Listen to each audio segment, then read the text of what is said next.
हर महीने की तरह इस बार भी पहली तारीख को आम आदमी की जेब पर बड़ा बोझ पड़ा है। देश में कमर्शियल सिलेंडर के साथ साथ छोटू सिलेंडर के दाम भी बढ़ा दिए गए हैं। साथ ही एलपीजी डिलीवरी से जुड़े नियमों में भी बदलाव हुआ है। आइए डिटेल में बताते हैं 1 मई से कौन कौन सी जरूरी बदलाव हुए हैं। नमस्कार, मैं हूं आपके साथ ममता तिवारी और आप देख रहे हैं न्यूज 18 का डिजिटल प्लेटफॉर्म। सबसे पहले बात गैस सिलेंडर की। देश में 1 मई से गैस सिलेंडर की नई कीमतें लागू हो गई हैं। मिडिल ईस्ट टेंशन के बीच देश की सरकारी कंपनियों ने सिलेंडर के दाम बढ़ा दिए हैं। 1 मई 2026 से कमर्शियल एलपीजी सिलेंडर की कीमतों में एक मुश्त करीब 993 रुपए की बड़ी बढ़त देखने को मिल रही है। अब दिल्ली, मुंबई सहित देश के तमाम शहरों में कमर्शियल एलपीजी की कीमतें 3000 रुपए के भी पार पहुंच गई है। हालांकि घरेलू गैस सिलेंडरों की कीमतों में कोई बढ़ोतरी नहीं की गई है।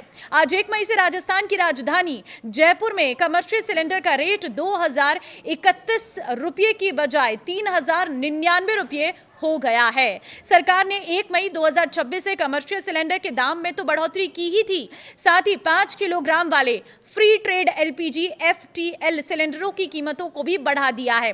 प्रति छोटू सिलेंडर के दाम में 261 रुपए की बढ़ोतरी की गई है। तो मतलब होटल और रेस्टोरेंट में इस्तेमाल होने वाले कमर्शियल सिलेंडर के दाम में बीते 1 साल में काफी बढ़ोतरी हुई है।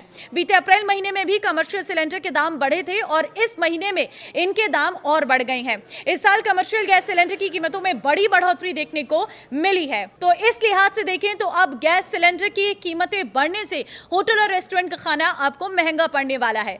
वहीं आज से गैस सिलेंडर डिलीवरी से जुड़े नियम भी बदल गए हैं। 1 मई से गैस सिलेंडर की डिलीवरी के नियमों को और सख्त कर दिया गया है। अब सिलेंडर प्राप्त करते समय उपभोक्ता को अपने रजिस्टर्ड मोबाइल नंबर पर आए OTP को बताना कंपलसरी होगा। अनिवार्य तौर पर यह लागू हो चुका है। बिना OTP के डिलीवरी मान्य नहीं होगी। अगर आपका मोबाइल नंबर अपडेट नहीं है तो डिलीवरी बॉय मौके पर ही ऐप के जरिए इसे अपडेट कर सकता है। साथ ही इसके साथ ही ATM इस्तेमाल करने के नियम भी सख्त हो गए हैं। महीने में तय संख्या जैसे 5 बार तक ही फ्री ट्रांजैक्शन मिलेंगे। इसके बाद हर बार पैसे निकालने पर आपको 23 रुपए एक्स्ट्रा देने पड़ेंगे। अगर कम बैलेंस के कारण ट्रांजैक्शन फेल हो जाता है तो करीब 25 रुपए का चार्ज लगेगा। वहीं अब UPI से पेमेंट करना और सुरक्षित होगा। बिना सिर्फ पिन के काम नहीं चलेगा। पिन डालना काफी नहीं होगा बल्कि एक और वेरिफिकेशन जैसे बायोमेट्रिक करना पड़ सकता है। इससे ऑनलाइन धोखाधड़ी कम करने में मदद मिलेगी।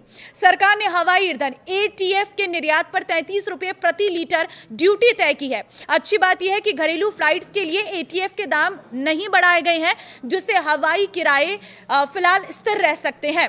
अब ऑनलाइन गेमिंग के लिए सख्त नियम लागू हो गए हैं। गेम्स को 3 हिस्सों में बांटा गया है: मनी गेम्स, सोशल गेम और ई-स्पोर्ट्स। जिन गेम्स में पैसे लगते हैं उनके लिए रजिस्ट्रेशन जरूरी होगा और उन पर कड़ी निगरानी रखी जाएगी। आज से कई बैंकों ने क्रेडिट कार्ड के नियम भी बदल दिए हैं। अब बिजली बिल या किराया भरने पर मिलने वाले रिवॉर्ड पॉइंट कम मिलेंगे या कुछ मामलों में अतिरिक्त चार्ज देना पड़ सकता है।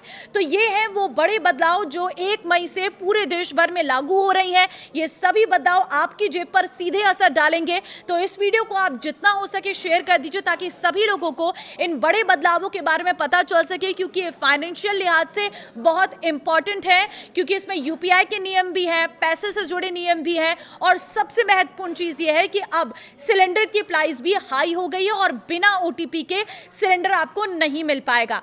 तो इस वीडियो में कमेंट के जरिए आप अपनी राय शेयर कर सकते हैं और वीडियो को शेयर करना मत भूलना। नमस्कार।